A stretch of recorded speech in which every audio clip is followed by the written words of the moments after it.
Donc, la cinéphilésie, il faut savoir que beaucoup de gens en sont atteints à des degrés différents. Donc, les symptômes qui peuvent vous alerter sur un début de cinéphilésie.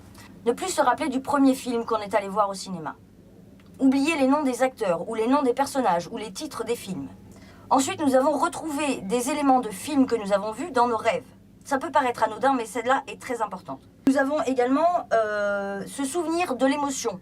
Par exemple, je ne sais pas, j'ai été très triste à la fin de ce film, mais ne plus se rappeler, attention c'est important, c'est un souvenir dissocié, c'est-à-dire que vous avez l'émotion, mais vous ne vous rappelez plus des détails qui l'ont créé.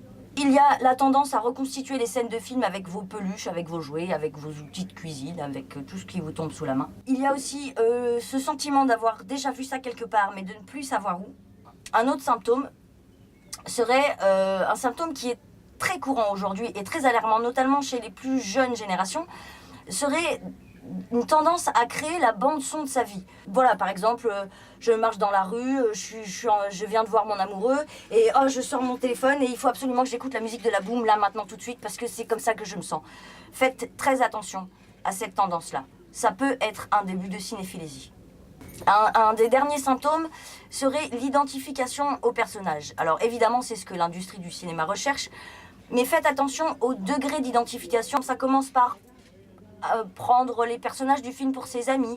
Et puis, tout d'un coup, on ne fait plus la différence entre soi-même et le personnage principal, par exemple. Ou même, certains s'identifient à des figurants. Hein. Et alors là, je vous raconte pas ce que ça donne. Hein. En réalité, la cinéphilésie semble être un mal beaucoup plus répandu que ce que nous pensions. Et toucher à des degrés différents beaucoup de personnes.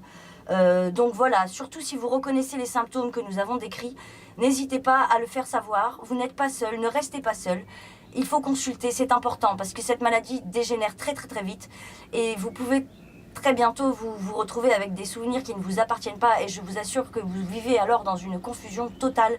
C'est très difficile à vivre. Donc s'il vous plaît, aidez la recherche scientifique.